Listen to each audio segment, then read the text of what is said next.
Leaked diplomatic cables by whistleblower website WikiLeaks have revealed that the United States of America had differed with Australia and New Zealand on how they should address the 2006 transition of government in Fiji.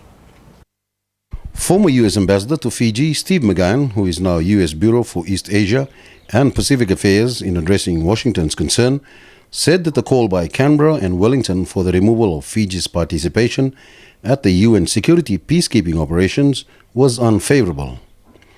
The leaked cables also revealed that Australia declined a request by the then Fiji Prime Minister, Laisine Ngarase, for military intervention against Fiji.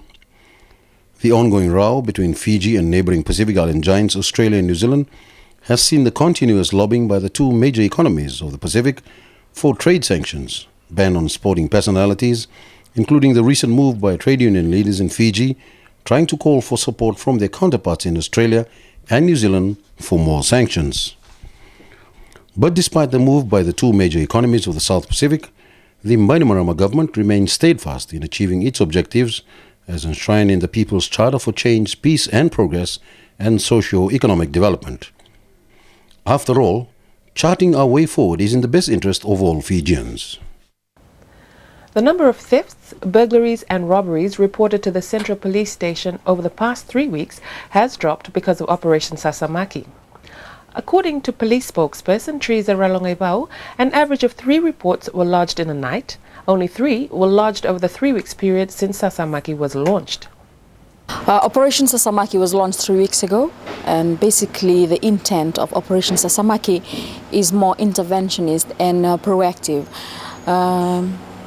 Over the past months, we have been noticing that there's been a lot of reports in relation to petty crimes and thefts and burglaries on silver streets at night. As much as 20 reports have been received in one night. But since the launch of Operation Sasamaki, we've seen a dramatic decrease in the number of reports.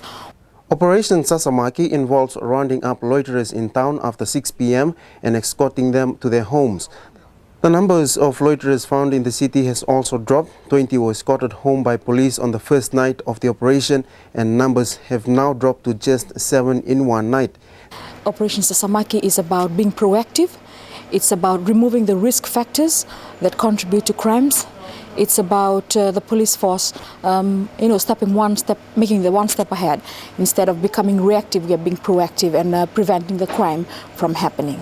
The operation will continue until a time when the police force is satisfied that criminal incidences in the city have been significantly reduced. The Ministry of Information is looking for news anchors for its Fiji Today news. The anchors will work with the news team on a daily basis and weekends.